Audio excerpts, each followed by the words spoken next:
Give it a minute.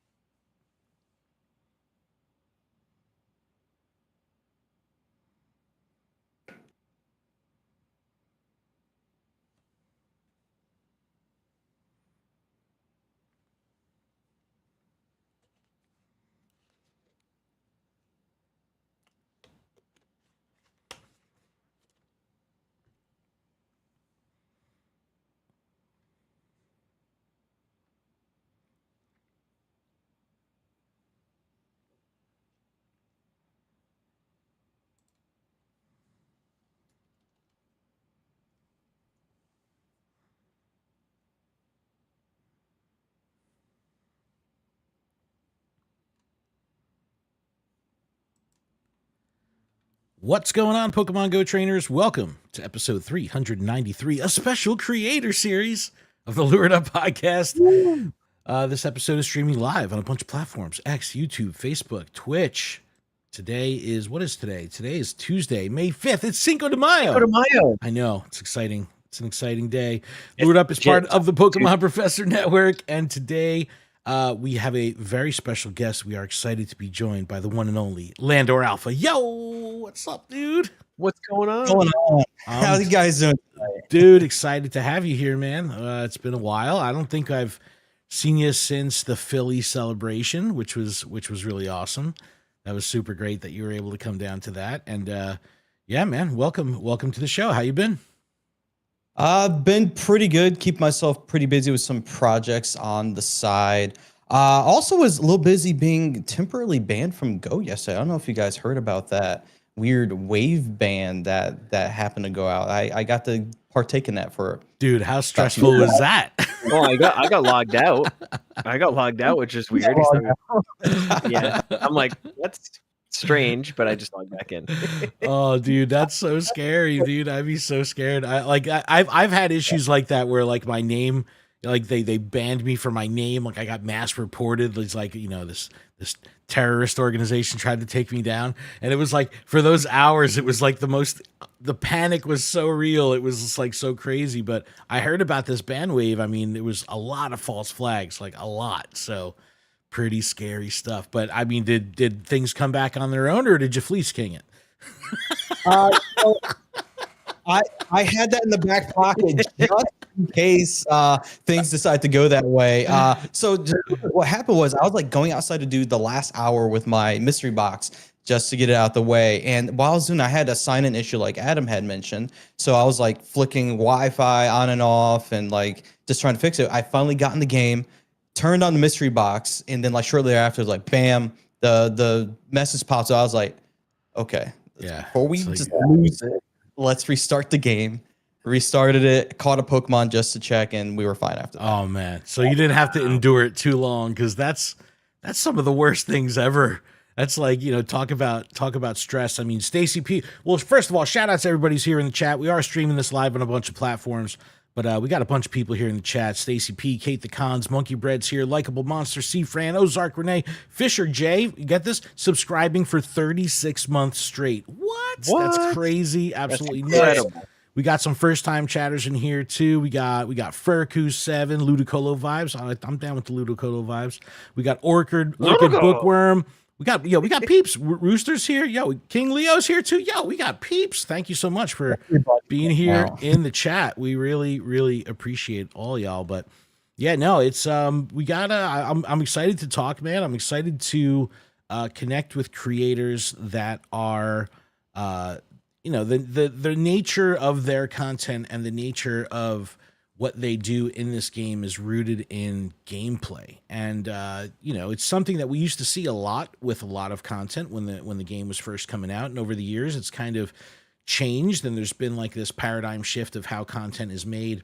And one thing It's kind of like, hey, here's the news. Let me tell you about it. Yeah, a lot of talking head stuff. Look, we're like, podcasters. We're the talking heads. News, you know what I mean? Let me play while I'm showing you. But it's nice to watch content, and the content that I prefer to consume is, you know, the man on the street stuff. Boots I want to see, yeah, I want to see the boots on the ground. So it's always very refreshing to talk with creators that have that gameplay. Now, just to give a little background here, I mean, we've known each other for a long time now. It's like, it's so funny. We haven't communicated on Discord in a long time. I looked at our Discord messages. The last one was 2020. I was like, damn, we just used Twitter. It was so funny.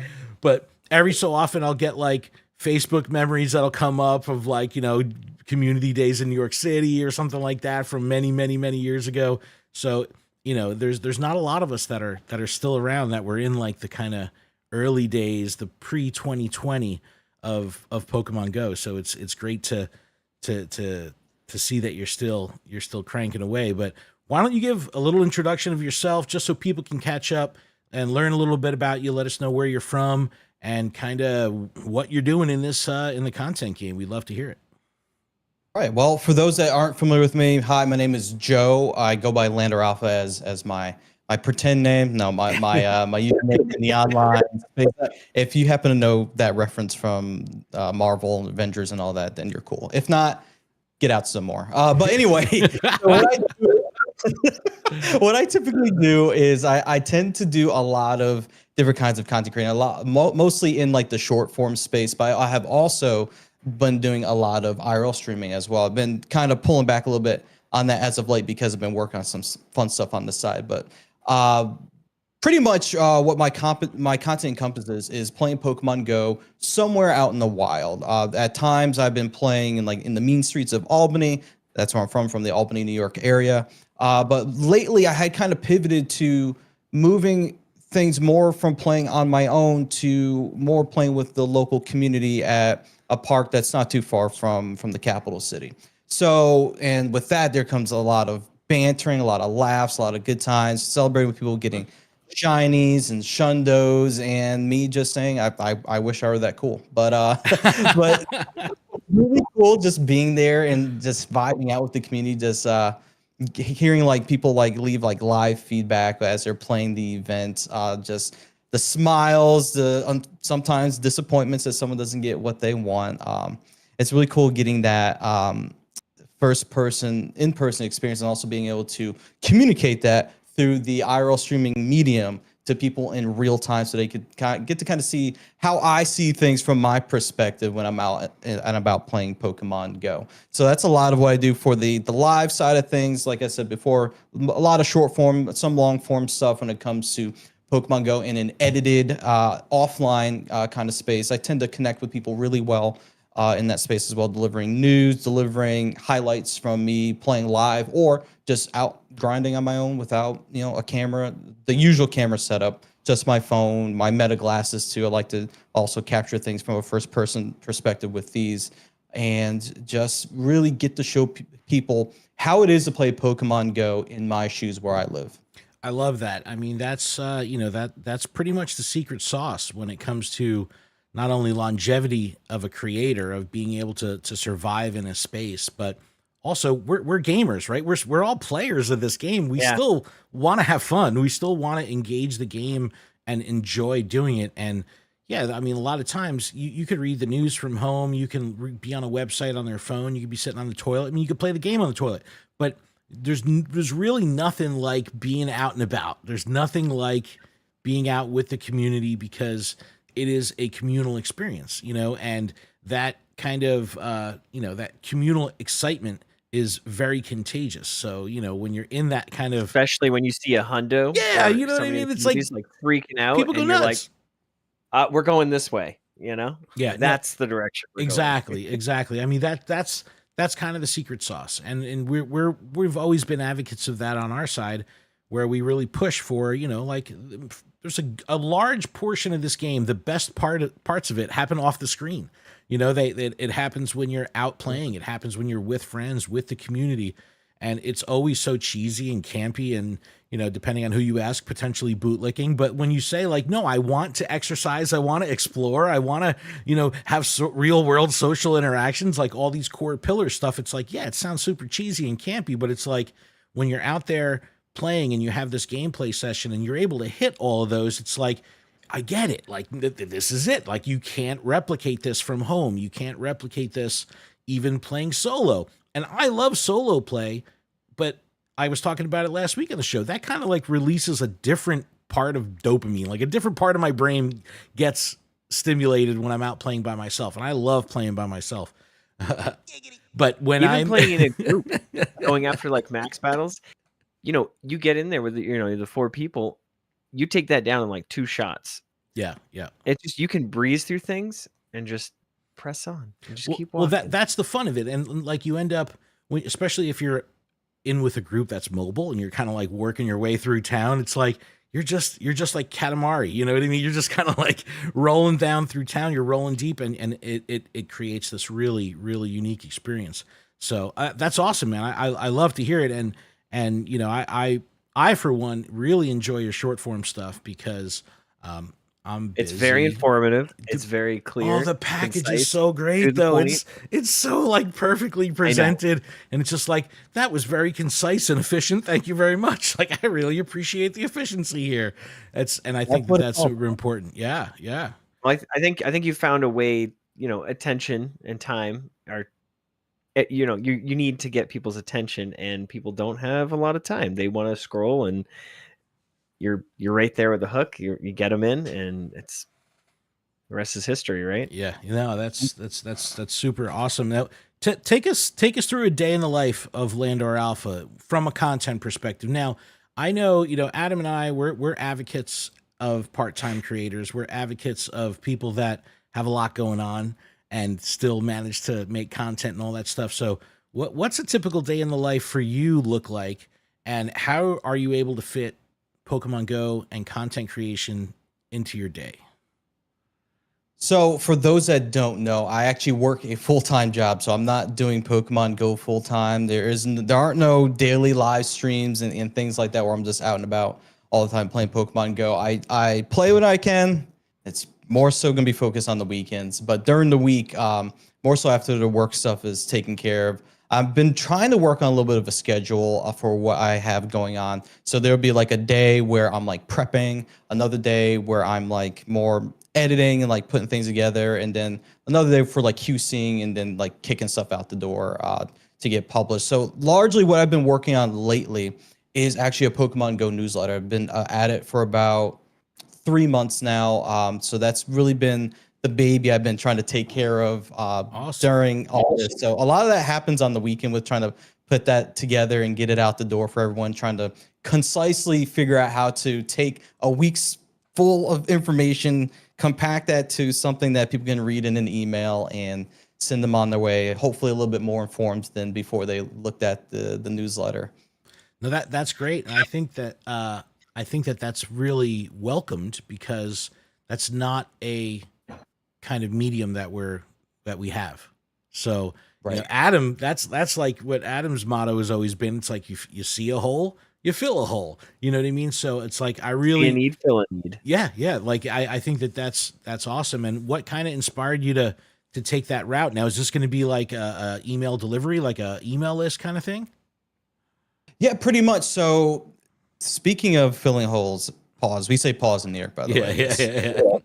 No, a little bit different than Jersey with giggity. But in seeing, like with filling holes and all that, I found a space where I didn't really see much action in terms of like using a pretty old medium, which pretty much everyone has. You need an email to sign up for the game, right? So if you have that, you can get a newsletter, right? So I saw that. I was like, I don't really know of anyone doing a monthly or weekly email with Pokemon Go news.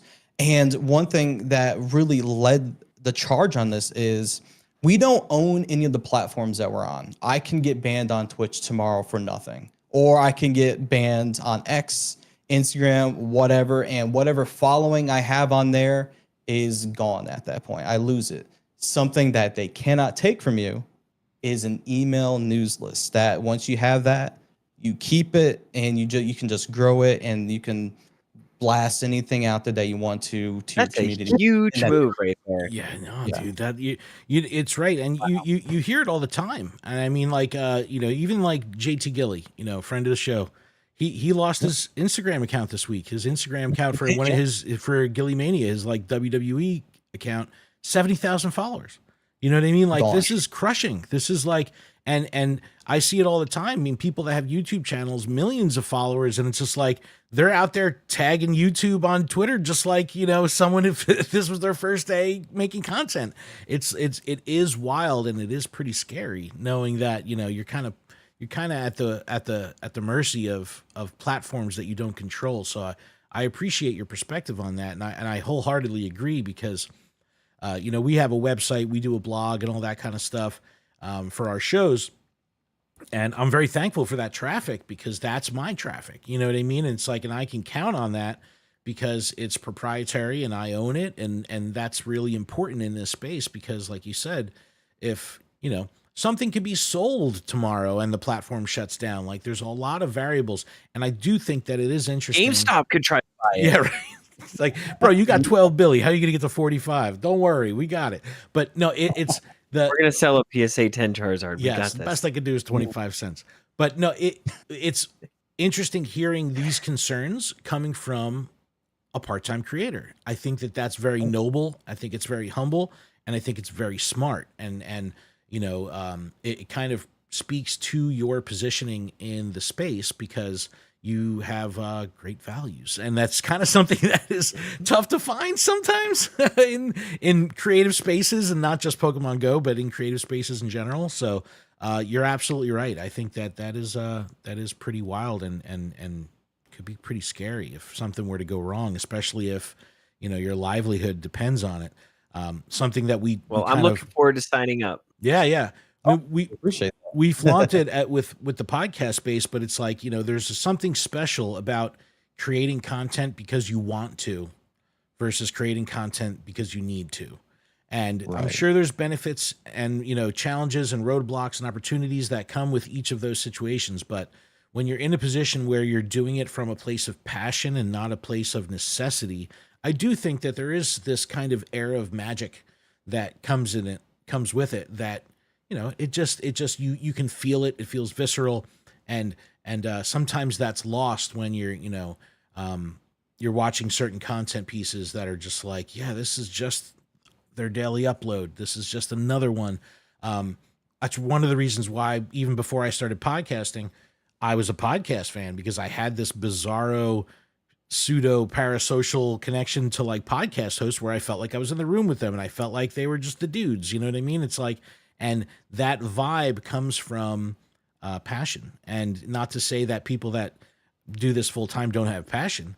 I'm just saying that their fuel that they're using to burn that passion is a little different when you're doing it from a place of desire and not necessity. So very, very, very cool. And is this something, and I know you have a background kind of professionally also with graphic design and production. Is that kind of, are you able to take these skill sets from your real world and put them into this project? Yes, there are some of real world skill sets entwined in the development of this. And I will say, related to what you were just saying a second ago, this kind of came as almost a necessity because I, for 48 hours, lost my biggest platform when we had the shutdown of TikTok. And like that right there was like a wake up call. Like, can't depend on every one of these platforms. You have to grow them all out. Plus, you also need something that you can tangibly have that's your own. Interesting. Yeah, I know a lot of people that kind of had very, very abrupt paradigm shifts when that TikTok thing happened, and it's just like, you know, this is what I count on. A lot of people were like, "You'll never see me again. I'm so sorry." It's scary. It's scary, but no, man, I'm super excited for you, and I think that is that's really cool. I mean, we do a Google Calendar that's very popular. That we have all the events, you know, and you're able to lay it out. And I remember when Niantic had announced, like, oh yeah, we're going to be adding an in-game calendar. I was like, finally, I could stop doing this. And then you see the in-game calendar, and it's just like, you know, a daily view, and it's like, no, I want to see a monthly view. I need a snapshot so I can kind of plan because there's so much going on at all times. We remember that we are like the smallest percentage of Pokemon Go players when it comes to our dedication to the game and the amount we play, the amount we spend. So the average person, they're not reading blogs. They're not, you know, kind of, you know, in the forums. They're not on Reddit. They're not in the bowels of Twitter, you know. So when you have tools like a newsletter or a calendar, it really adds to their ability to connect with the game on levels that, you don't need to be a min-maxer. You don't need to be a diehard to be able to connect with the game. You just have to have awareness. So that's cool. I love that. I think the newsletter is warranted, and I'm excited for it, because I think that we're Adam and I are like newscasters. All we do is look at news, and we still don't know what the heck we're talking about because there's so much information. So that's mostly me though. Ken razzes me all the time. Hey man, so there's got He's to like, be. what do you mean? He's just like, when's Mimikyu coming out again? It's like, dude, he just left. He's like, really? No, I'm just kidding. Adam sounds like the average person in my Instagram broadcast channel. And anytime I bring up something like, hey, how did such and such an event go? People are like, there was an event. I missed it. Like, yeah, I posted about it. What are we doing? But that's well, see, the thing is like I'm doing stuff other than Go, and it's like then I get back in the game, and it's like 5:05, and it's like I missed the whole event. Like, but I think that speaks to the audience and how diverse they are, and podcasts in general have an exceptionally niche audience, and podcasters crowds are a little older, a little bit more mature. They don't necessarily hang out on social, so it's like you could have a huge podcast following and like no social following, and it's like, this doesn't make sense. Why is it uneven like that?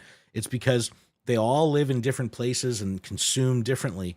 And every so often, like you're saying, you get reminded of that, and you're like, oh yeah, maybe we should talk about the basics every now and then, because people are just getting into the game and they're not like us and haven't played every day for 10 years straight. Yeah, and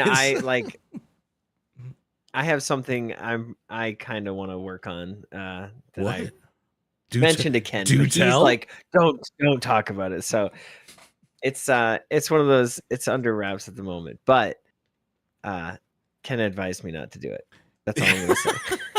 That's even more reason to do it. Look, man, it's all about timing. It's just all about timing. But no, that's great, man. And like, how's your sleep? We're proud of you. That's all we got to say. No, totally, because that's what whenever I hear people that are still holding down a full-time job, still creating content, and do it in a transparent way, I don't want people to know that I work 50 hours a week. I don't want people to know that I've got all this other stuff in my life going on. I want people to think that, my main focus in life is my content. I want to put out, I always say part-time creators, full-time results. I want people to think that this is my main gig because I want to produce quality content. I get that from your content because, if anyone's watching the video of this right now, they could see that the quality of your lighting and your background, it looks sick. You have all this stuff. It's with podcasting, don't look at my video. You can record on your phone with like your AirPods, your earbuds, and create a podcast, but as you develop and as you upgrade your gear and all that stuff, it does make a massive difference. But I always really adore and love creators that are also workers, because I think that there's a certain gusto to them that comes across in the content, even if it's transparent in delivery. So that's awesome, dude. That's really awesome. The next thing I want to talk about is kind of your on-screen gameplay behaviors when you're making content versus your, hey, I'm going out with the friends and I'm going to go grind and I'm going to go play. When you're on camera, when you're on stream, you're creating content, what's the focus of your gameplay? And then when you're out with the community and the camera's off, how is that different? Wow, that fantastic question. I will say I spend a lot more time talking to chat than I probably spend paying attention to my gameplay. If I'm being perfectly honest with you. I've noticed. Dude, I saw your Galarian bird video, dude. Where I was gonna go. I was doing the right thing, right? Explaining to people, hey, the current raid bosses are gonna be wrapping up on Tuesday, and then blah blah blah, and the bird is just going right on the map and not paying attention. So good, dude. So good. Didn't even see it. It was just I was screaming at the phone, dude. I was like, it's right there. It's right there. I'm still getting in the comments everywhere. Half the people think I'm the one driving the car. I'm like, no. And someone said, but in the UK, do I sound like I'm from the UK? No, I'm not the one driving the car. That'd be You're like, I'm literally like this. Yeah, I'm driving with my knees as my dad used to do back in the day. Yeah, yeah, yeah. I mean, I do that sometimes. No, I mean, But I'm too short for that. yeah. Other than that goofy stunt right there, I do actually spend a lot of time talking with chat. Part of the reason is I'm actually streaming on multiple platforms at the same time, so we're combining the Twitch people, the TikTok people, sometimes people from Kick, and it's and YouTube, and everyone has questions. They're asking if they could join a raid. Probably every other person asks me what do my best Pokemon look like? It's the same ones I show every time. Hundo, Mewtwo's, and whatever. It's cool. Yeah, I get it. But that is where my time ends up being a lot of time. And I'm trying to raid as I can. I spend a lot of time hosting the raids or max battles, whatever it might be. Unless it's a community day, then I actually can focus a little bit more on the gameplay. But if it's involving remote play, something that I can get other people in, there typically is like that split of my time. Like, I'm playing a little bit myself, yeah, if I get something cool, but I'm really trying to help out other people who, for one reason or another, can't, or maybe they just choose not to go out. I don't know everyone's situation. But when I'm outside not streaming, I tend to have more of a grinder kind of mentality. I'm a big fan of quick catching. I know some people are more so, they want to do it at the way God designed it or whatever. Okay, go ahead and take forever to catch the Pokemon. That is your call to make. I'm out here popping the lucky eggs, the star pieces, trying to just get my own numbers up for my own satisfaction, competing with myself. And I tend to have an enjoyment that way when I'm playing by myself or even with other community people. And it's fun to just be able to laugh and just chill and not have to worry about looking at the chat from like every 2 seconds. Am I missing a message? Am I missing a message? I want to make sure I'm paying attention to my community. So that tends to be the dichotomy between the two. Yeah. No, I hear that completely. And, I'm a big, we've got, a nice little community here in Red Bank, New Jersey, and it's not that big, but it's still, it could be 50 to 100 people.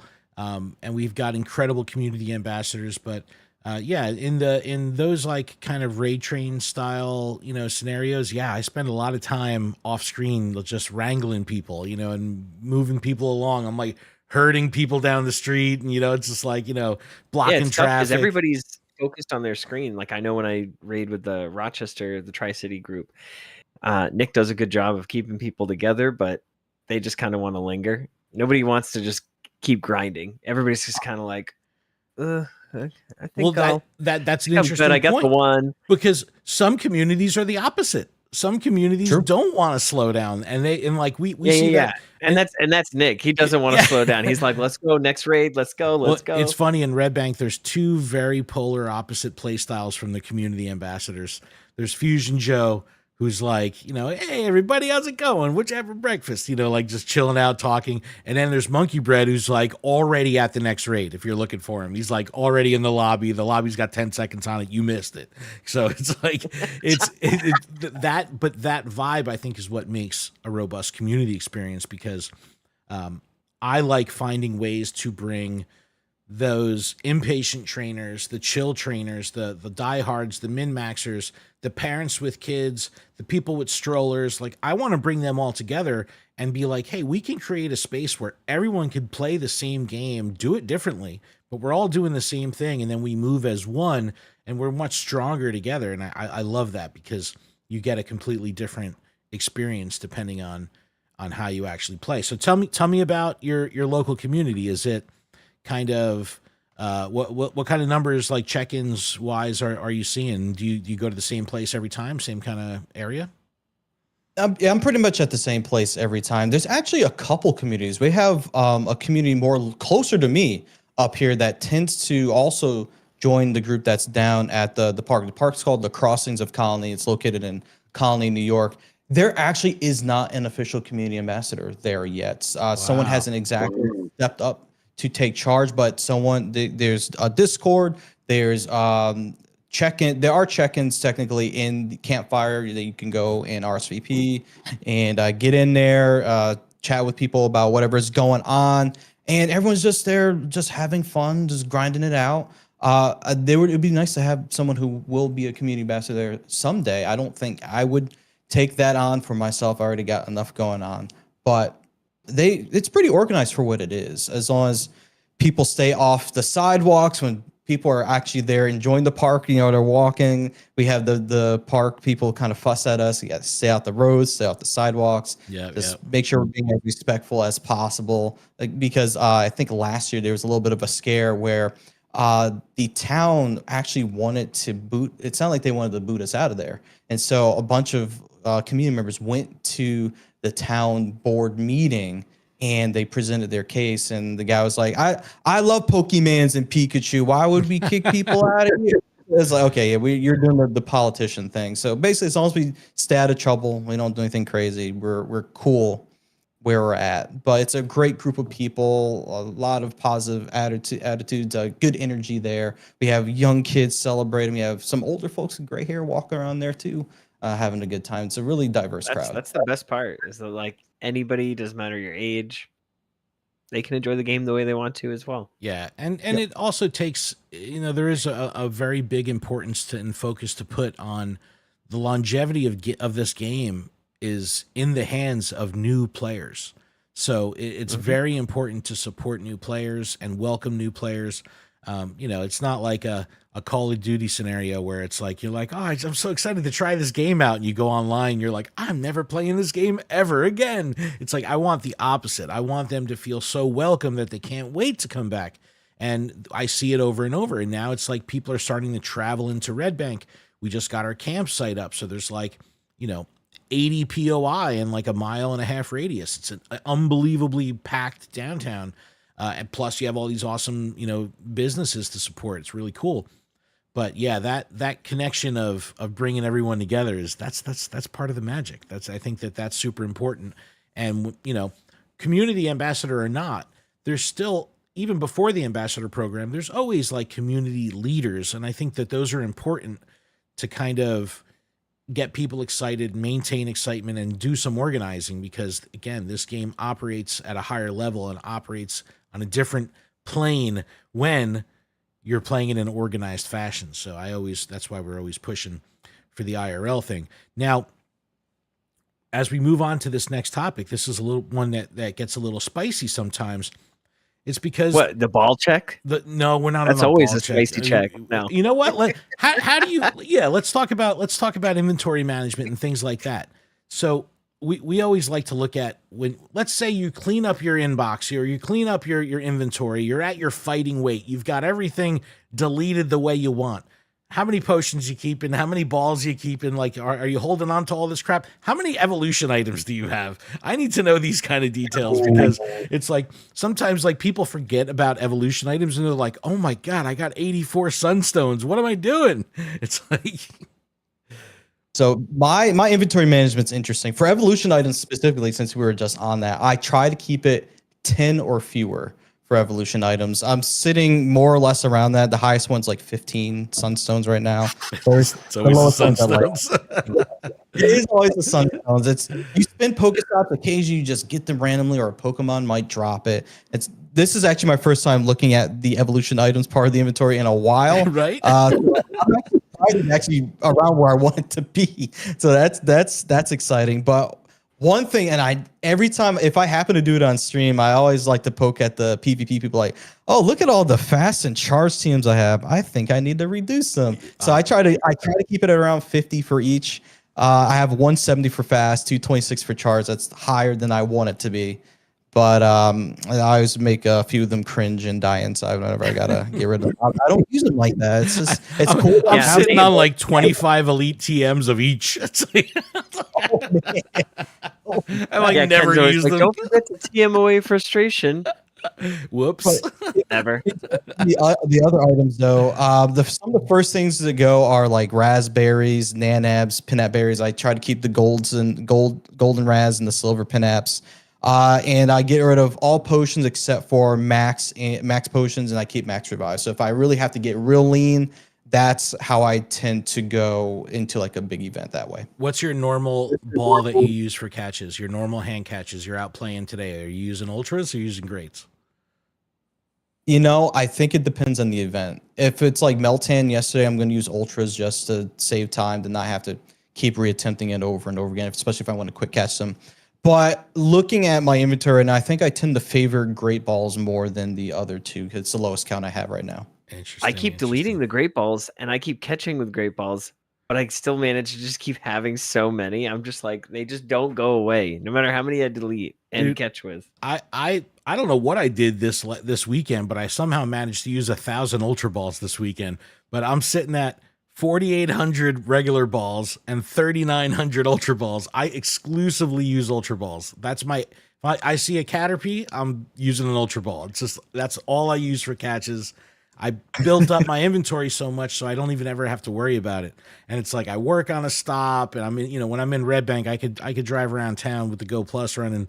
I could do like 2 laps, and it's just like I just hit 180 stops, in like 15 minutes. It's so easy to restock. But yeah, no, it's always interesting to see how people kind of manage the inventory. Are you a let me max out my inventory kind of guy? Or have you bought all your inventory spaces? I have been resisting purchasing inventory space for the item bag for the longest. So I'm at 5850 for that. So Oh my I'm God. really Wow. I don't want to spend money on it. The money goes for the Pokemon storage, and that right now it's probably maxed out or close to max out at this point. 1125. Oh yeah, you're up there. You're up there. No, I agree with you. I'll be like, oh man, I maxed out my item storage. I really need to upgrade. And it's like you drop $20, you just buy bag upgrades, and then like 10 minutes later, you're like, I'm maxed out again. It's like, what did I even do besides burn $20? It's so funny.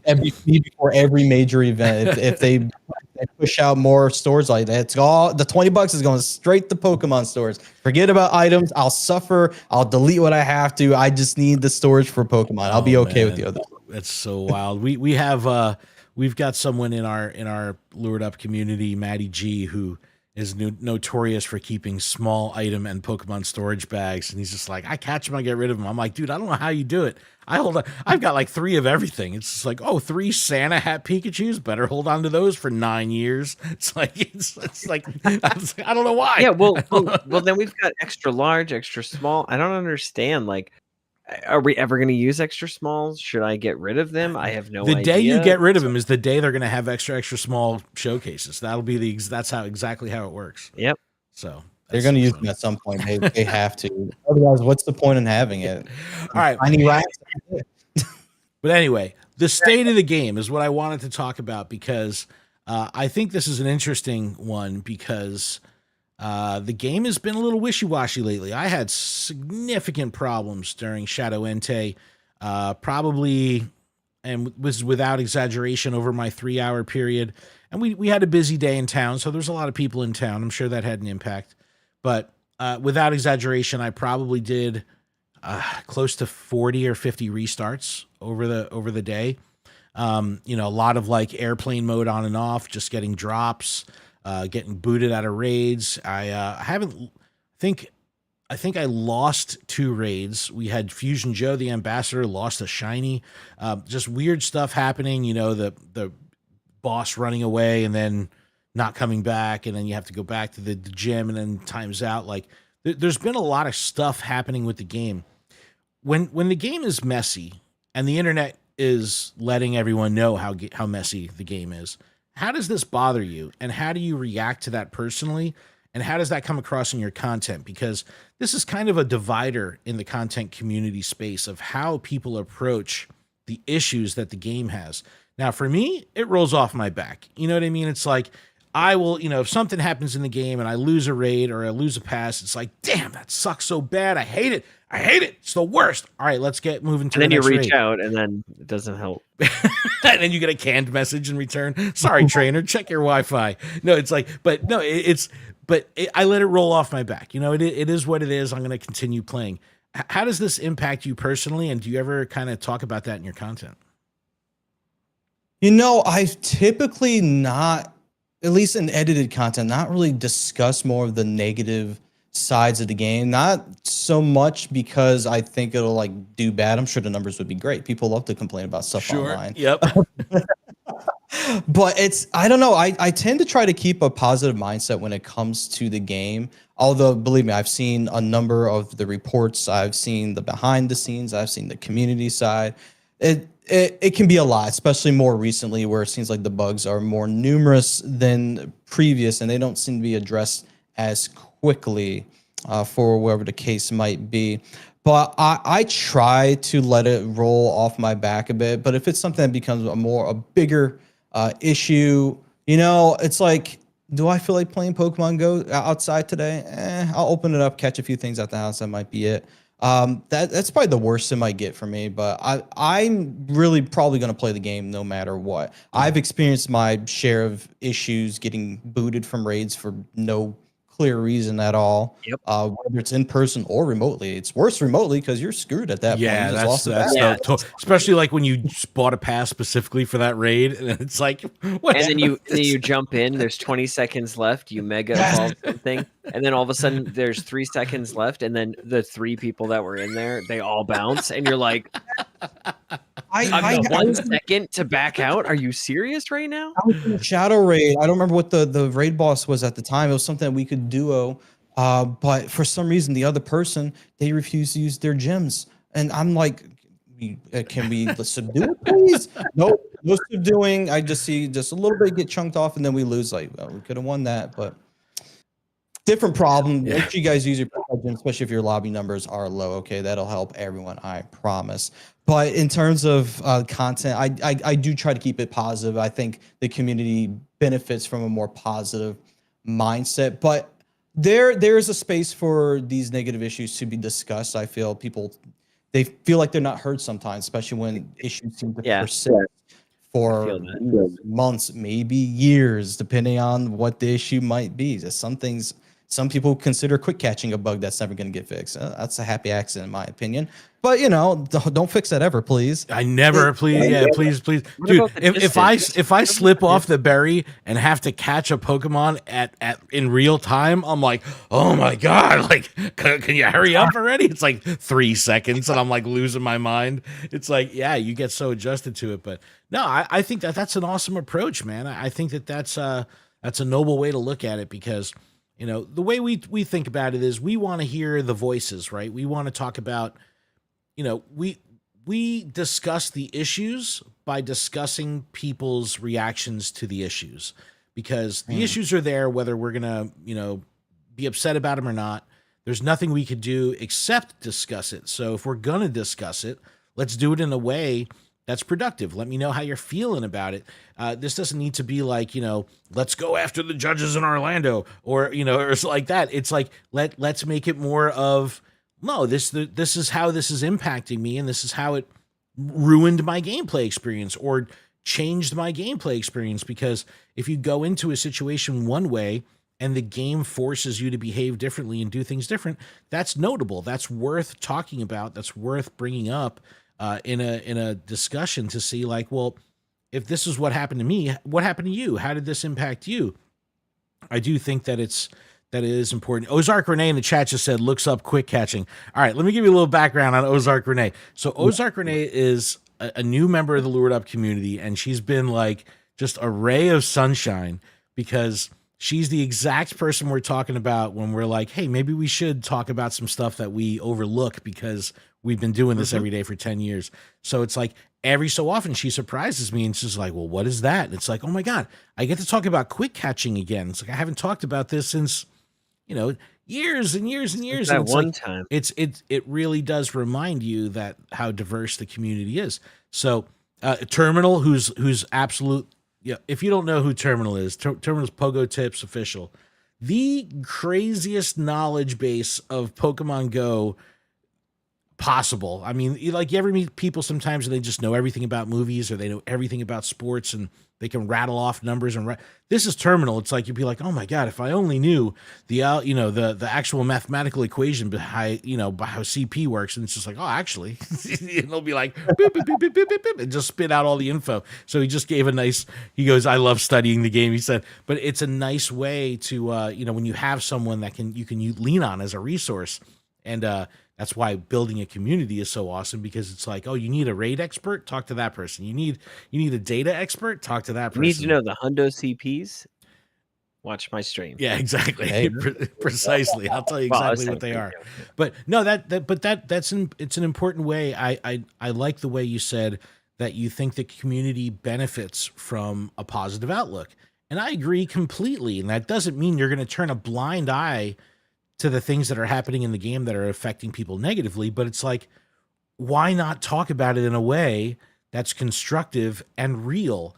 And it's like, yeah, if you want to, stand on the soapbox and scream at the clouds, like the guy from Simpsons, grandpa, it's like, you could do that, but what does that do? What does that help besides you letting it all out, which is like going to a rage room, I guess, I'm sure it feels good some way, somehow.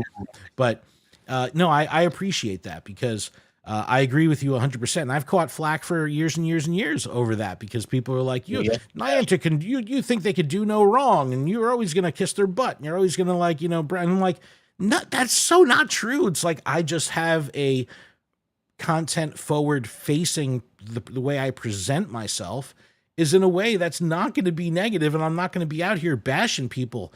They could make the biggest mistakes ever. Why would I bash them about it? I'm just going to talk about it, and finding that difference is super important. Oh, dude, exactly. And it's like, I've caught the third degree from the community for so long over all that because people think that it's like if Niantic does something wrong, I won't do it. Sure. It's also, why not be positive, right? Why not? Like, I want to be able to go to sleep at night, feeling good about my day. And it's like I'm not going to be like curled up in bed and cuddling with my dog and be like, oh man, I feel so good that I yelled at that person so much. It's like, what? No, it's like I don't know. I don't find the joy in that at all. Yeah, you need to find the nurse joy in that. I do want to find the nurse joy in that. Very nice, very nice. That's a good one. Now, I do think that that balance is super important. And when I'm watching content, I don't need to hear the negative. It doesn't appeal to me. And it's like, I'm not saying there isn't a place for that or, there's no validity in content behind that. I mean, Poke has been successful for 10 years and it's like, why? Because he's going to rip Niantic a hole every single video. He's going to figure out a way to bash him and it works for him. Great. Stand on that mountain, dude. I'm not climbing that mountain. It's like, I don't want anything to do with that mountain. I might watch it every so often, like my Frisbee gets stuck on the roof or something like that. It's like, I got to give you that thing and I'll run away. But it's like, I just don't enjoy it. So it's refreshing. It's refreshing to hear that, the perspective is just have a positive outlook. I think that, Pokemon Go life, whatever, that's what's important. So that's good stuff. All right, let's take a quick break. When we come back, I want to talk about GoFest.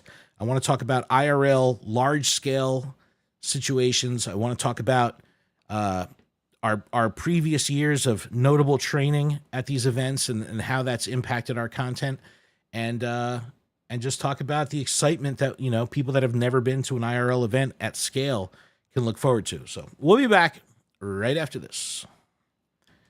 All right, we're on the break. Woo! Hi, chat. Yeah, chat's going popping on? off. Loving it. Thank you, everybody. Yeah, I mean, we're here. And thank you to all the new names in the chat that came over with Lando. I appreciate all y'all being here. It really means a lot. It's great. The funny thing about quick catching, that's probably whenever people see me do it, it's like, why does he keep running away from the encounters like that? How does he keep doing it? So that leads me to probably about 5 or 6 times throughout the stream explaining how it works, demonstrating like holding my hand in front of the camera, like watch my hand. Mm-hmm. See what I do is drag this here, throw, pop, bang, whatever, and we're done. More recently, because of this Galarian bird fiasco, people have been asking me how to get to their journal. That's not something I considered like having to maybe make a video about it. I think I'm gonna make something quick about it because I guess people need it. It goes to show that there's always going to be up and coming newer players coming to the game who don't know these things that we've known. Yeah, it's almost like, what do you mean you don't know? What do you mean? Come on. Well, I mean, the game's been out since. But that's right. But it keeps you on. humble. It keeps you humble and keeps you grounded.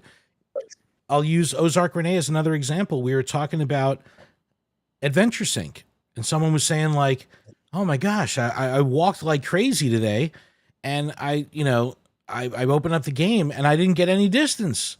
And it's like, they're like, my adventure sync is on. I go, okay, well, did you have the game backgrounded? Yeah. Did you have a Go Plus attached? No. It's not going to count your adventure sync. You have to close the game out completely or have the accessory device connected for it to count when you're not actually having it on screen. And then, like, this is something for me that has been second nature for, 7 years or however since Adventure Sync has been around. But it was brand new and like life changing for a bunch of people in our community because they were like, I never knew this. No, I thought there was something wrong. Like, how could I not have, not have known this? So no, it is nice being able to speak to that segment of the player base because, like I said, they're going to be the ones driving this ship forward because they're new. It's true. The newer players, the casuals, are the bulk of the community. There's nothing more exciting than finding someone who just has found Pokemon Go because they have that innocent excitement about them, and it's just like, oh my god, you're 2016 me.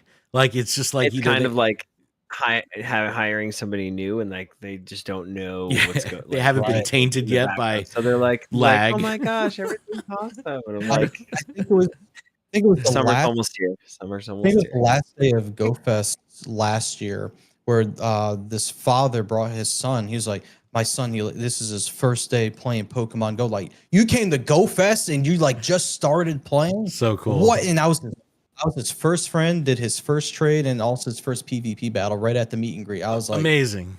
Blows my mind. Well, you know what? That's like core memory unlocked. You know what I mean? Like, you just set him up for success, and now they have such a great launch pad to, I bet you they were able to walk away with that and then tell someone else about it. You know what I mean? And that's the cycle of, well, that's part of the magic of being a content creator, right? And having influence. It's like, I want to be able to tell you something that you could digest enough that you could tell someone else and feel confident about it. But so fun. All right, you ready to get back in? I was going to say, did we come back from break? I know, right? I'm going to have to make a behind the scenes segment. Really... Jeez. All right, let's get back into this. Here we go. little hydrate so I don't dehydrate. I already did that. And we are back from our break. Thank you so much for that. We really appreciate it. We just had some good chatter with the chat. I think Ken appreciates it a little bit more. Of course I do. Yeah, maybe there'll be a behind the scenes. We're gonna have to because we had some good conversations. There was some good stuff. I honestly forgot we were on break for a second. I was like, do I ask another question? What's going on? That's so funny. Little housekeeping really quick. Everything we do here at the Pokemon Professor Network is powered by the community. You can join our community of supporters over on Patreon at patreon.com/Pokemon Professor, where you can support us for as little as $1 a month. And you'll be supporting a collective of hardworking part-time creators that have a passion for Pokemon, podcasting, and the communities they share. Here at the Pokemon Professor Network, just check out PokemonProfessor.com so you can connect with all the shows on the network, download, get merch, leave reviews, connect with us, all that fun stuff over on the website. Huge thanks to our gym leader patrons, Maddie G, SB and Willow, KJ Demand, Herbert, Brandy, PJ, Fisher J, and James. Shout out to our Elite Four patron, Renee, who's here in the chat, and Boris, our Giovanni top dog tier trainer. We really appreciate that so much. And our executive producer is Xander. The other executive producers on the network are Monkey Bread, who's here in the chat, Tish Smith, and Kate the Cons, who's also here in the chat. Thank you so very much for your support. We really appreciate it. And honestly, couldn't do this without you. We're part-time, yo. It's tough. It's tough in these streets. All right. Really quick, because we were talking about a memory in the break. Joe, what's your favorite memory in Pokemon Go? Ooh, Go memories. Is this a brand? Is this a sponsored segment? It's a sponsored segment. Hashtag not sponsored. Hashtag not sponsored for this segment of the show. But one of my greatest memories from Pokemon Go is last year at Pokemon Go Fest in New York City, looking at that beautiful vista that we had for New York City and the Statue of Liberty right there. We had a father bring his son to his first ever Go Fest on his first ever day playing Pokemon Go. And I was like, wow, my parents would never, honestly, but if they they live like right across the street, and why not? So they came on over, and he was like, "Hey, can we trade? Can we do PvP battle?" I was like, "Sure, man." And when I went to add him in Pokemon Go, his friends list was blank. I can't remember the last time I've seen that. Probably not That's since insane. 2016, to be honest. And I got to do a PvP battle. I think I beat him. I was trying to let him win. I had to humble him a little bit. Didn't know can't let his expectations get crazy or anything. And did a trade. I don't remember what I traded him. I saw him level up right before my eyes. It's like I'm witnessing the birth of a trainer, not in the natural sense, obviously, but in the Pokemon Go sense. And it was a beautiful thing, and still to this day, one of my favorite memories in my time with Pokemon Go. Can you imagine your That's epic. first day playing the game is at GoFest? Man, that at home community the with next 3 day, people it's is gonna just like, really seem oh. lame. Normal stuff. Be like, Dad, where's the 40,000 people to play with? I don't understand. That's so cool, man. No, that's a solid memory. And I'm telling you, the environment dictates so much of that, right? Because when you have that kind of setting and you have this beautiful area that you're in, it just makes everything a little bit more impactful, because you're doing it in front of this incredible backdrop. But I'm sure that's going to be something you'll remember throughout your entire content career. And they'll remember because that was literally their first day playing. So you have this really cool connection. I adore that. I love that. That's super sweet. Love it. Yo, True Inferno's in the chat. What up, True? Homie's here. True. But I guess we could talk about GoFest, and I think that this is an interesting one, especially for the new trainers. But we have a situation where we're coming back to Chicago. So you have some OGs that have been to Grant Park before, and have played in this area. Some of us 2-3 years they've played in Chicago. And this is going to be the first year that a lot of people from our Lured Up community get to meet each other. Now, the first time our community actually got together was Philly Safari Zone. That was the first time people traveled in from around the country and met up, for the first time. We do a weekly Zoom call every Monday night, and we're all these talking heads for years and years and years. And then all of a sudden, Philly Safari Zone, it's like, we're like, you have a body? Like, you actually have arms and legs? Like this, I'm so used to just seeing your bust, So I'm really excited for GoFest. And I do think because it is the 10th anniversary that they're going to, spare no expense, so to speak. They're going to, really make it awesome. So, from a GoFest perspective, the ones that you've been to, they have to. What's your favorite GoFest? What has been your favorite GoFest that you've ever been to from a park experience gameplay? Ooh, that's a tough one. I think Seattle holds a special place in my heart just because it was right underneath that Space Needle right there. It was the first GoFest back from the pandemic. So everyone's already on that buzz. We haven't seen each other in person in years. And while it wasn't the biggest area to play, it was a very unique play area. And I enjoyed my time around there. It beats hiking the Randall's Islands for 3 days in a row, all the way out there. That was, dude. I was talking about that recently. I was like, we played Randall's Island 2 years in a row. I was still lost every day. I was like, where am I? I was like, I don't know how to get to. I didn't know how to get to anywhere. I was just following the music. I was like, I don't know. I think this way. It was like, don't follow me because I'm gonna get you lost. But no, Seattle was awesome. Seattle was a good time. That was a real good one. Now, from a city experience gameplay perspective, I tell this as some seriously strong GoFest prep is that if you're traveling to a GoFest and you're going to be there the whole weekend, you're only in the park for 4 hours of that whole weekend. So the bulk of your gameplay is happening outside of the park.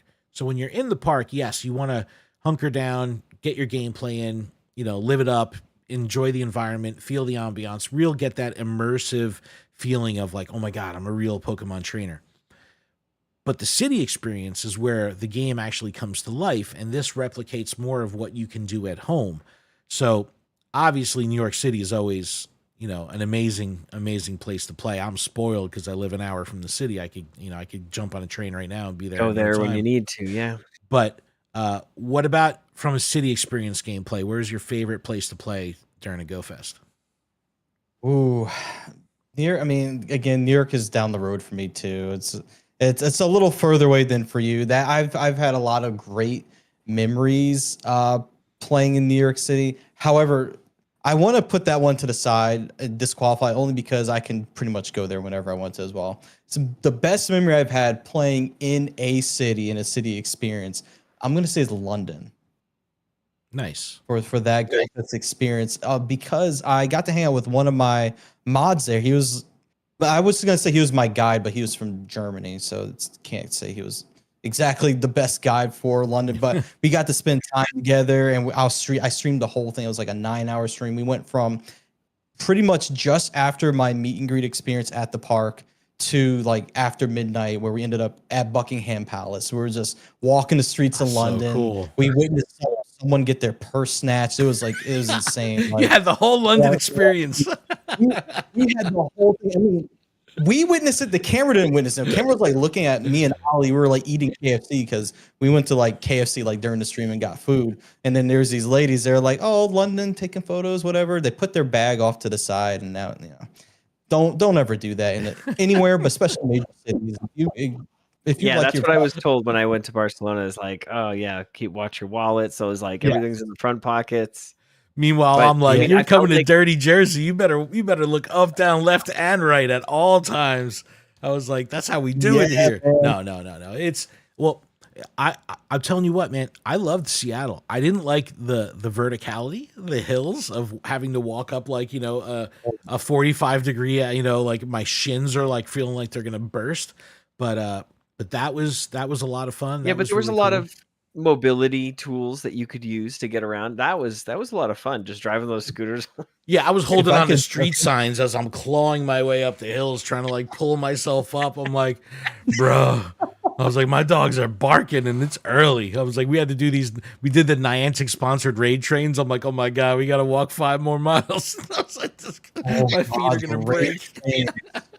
Unfortunately, I missed those, but myself, Labro, Scott, and True, we were a part of something that never saw the light of day. We did a campfire promo video. It was in the form of like a scavenger hunt where we had to receive instructions from someone through the campfire app. We went all over the city, up hills, down hills. I became very familiar with with Seattle in that way, and I never want to do that again.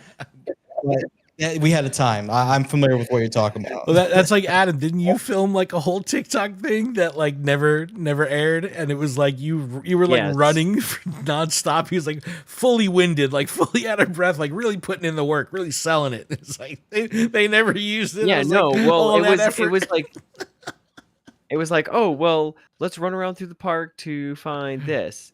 And then we weren't finding any shiny, so they're like, all right, just see if you can find an extra large. And I'm like, and then I'm trying to find something extra large, and I didn't. And then like the park experience, like because like it ended and our ticket ended, so like Oh, everything it turned just off. died. Like, yeah, so they're like, oh, I guess, like, and it was like whatever they said, it was like 10 minutes, and it's like we had 9, so Yeah. it's Oh. like That's Yeah. so funny. it was pretty yeah. awful. All right, but now for this year, do you have any GoFest goals, or do you have any plans, anything exciting, anything up your sleeve for Goals. for GoFest this year? Anything happening in Chicago? I don't have anything just yet, but I would like to say this is going to be my first time back in Chicago for Pokemon Go since my first time being at GoFest in 2019, which was the last time it was in Chicago. So I got to partake in that experience. So I'm trying to figure out in some way how to kind of, I don't want to say mirror the two together, but it's like, this is my first time since 2019, since I'm back in Chicago. What's that going to mean? I'm going to be there doing different things, streaming this time instead of just having my camera there and then uploading a couple of videos to YouTube. So I'm still trying to work that out and see exactly what I'm going to do. I do know I'm going to stream every day, so there's definitely going to be an IRL aspect to that, but I'm still trying to work out some other things around that. Nice, awesome, super excited for that. I remember in 2019 Chicago, I I went there with 750 stickers and left with 0. So I'm hoping that my goal is to find some stickers because, oh boy, there's a lot of them out there. Every corner was just like, Thukak, I'm from Jersey. Everywhere. I was lighting them up. Guerrilla marketing. Dude, it was, Nice. I remember I had like the roll. I was like, brrr, just like ripping them out, like just throwing them everywhere. It was awesome. But Landor, dude, thank you so much for spending some time with us. I think this was so much fun, and I'm really excited to be able to hang again and get some gameplay in. We definitely have to connect in Chicago. It's going to be there for sure. It's going to be a very good time. Links to everywhere that you can connect with Joe will be in our description. Please check him out. Make sure you follow his channel. And is the newsletter available yet? Is it kind of okay? So the newsletter is active. So definitely check that out. Make sure you subscribe to that so you can be in the know. And we really appreciate it, man. You got anything you want to wrap up with? Any goodbyes? Any special shout outs or anything?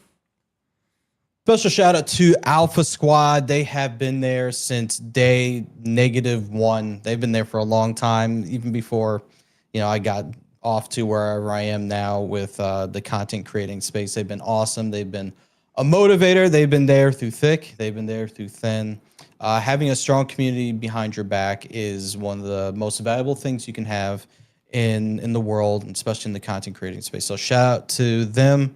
I'm gonna leave it with them. They're the best, and I really appreciate them. That's so awesome, man. And just on a random funny note, as most guys that have girlfriends that steal their clothes, the other day I walked into the bedroom and Sarah's laying there in bed watching TV, Alpha Squad shirt. I was like, oh snap! I was like, where'd you get that T-shirt? She's like, I don't know, found it. I was like, that's so funny. I'm having him on the show this week. I was like, that is so great. She's like, I don't know who Alpha Squad is. It's a comfy ass shirt though. I'll tell you that. I was like, all right. I was like, cool. So funny. But everyone, please check out Joe. Make sure you connect with him. Links will be in the description. Thank you so much to everyone for checking out the show. If you are watching the video, the audio version will be out this Friday. If you are listening to the audio version, you can catch the VOD up on our YouTube channel, and I'm sure we're going to slice this up and put some stuff on social as well. Thank you so much, everyone. Appreciate you, chat. Keep training, trainers. Thank you so much. We'll see you next week. Have a good night. Bye. Or morning or afternoon, whenever.